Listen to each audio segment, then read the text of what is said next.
অন্য দলগুলো যেখানে চাঁদাবাজি, লবিং ও গ্রুপিং নিয়ে ব্যস্ত, সেখানে জামায়াতে ইসলামী আগামী সংসদ নির্বাচনে জয়ী হতে তৎপরতা শুরু করেছে। শুধু নির্বাচনী মাঠ নয়, দলটি তাদের প্রার্থীদের নামও ঘোষণা শুরু করেছে।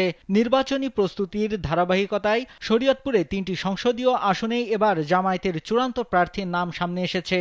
পহেলা ফেব্রুয়ারি ফরিদপুর অঞ্চলের প্রতিটি উপজেলা ও পৌরসভা নেতাদের সঙ্গে বৈঠক করে আনুষ্ঠানিকভাবে শরীয়তপুরের ৩টি আসনের প্রার্থীদের নাম ঘোষণা করা হয়।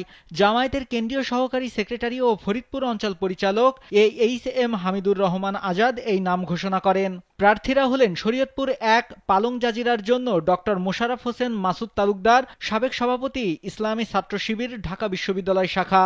স্যান্ডেলিনা সো, রূপচর্চায় আভিজাত্য। শরীয়তপুর ২ নারিয়া ও সখীপুরের জন্য অধ্যাপক doctor Mahmud Hossain Bakaul, secretary general, জাতীয় চিকিৎসক সংগঠন, ন্যাশনাল ডক্টরস ফোরাম NDF ও শরীয়তপুর ৩ আসনের জন্য মোহাম্মদ আজহারুল ইসলাম, কোষাধ্যক্ষ, বাংলাদেশ শ্রমিক কল্যাণ ফেডারেশন। এই ৩ প্রার্থীকে এখন থেকে ভোটের মাঠে প্রচারণা চালিয়ে যাওয়ার জন্য নির্দেশনা দেওয়া হয়েছে। পাশাপাশি উপজেলা ও ইউনিয়ন পর্যায়ের নেতাদের মাঠ চষে বেড়ানোর জন্য নির্দেশনা দেন।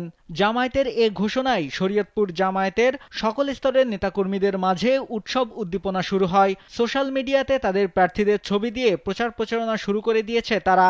জামায়াতে ইসলামী শরীয়তপুর জেলা শাখার নায়েবে আমির AKM মকবুল হোসেন কালবেলাকে বলেন, আমাদের ৩ জন প্রার্থী জননন্দিত, তৃণমূলে তাদের চাহিদা আকাশ ছোঁয়া। আগামী নির্বাচনে শরীয়তপুরের ৩টি আসনে মানুষ তাদের প্রিয় প্রার্থীদের ভোট দেওয়ার জন্য সদা প্রস্তুত।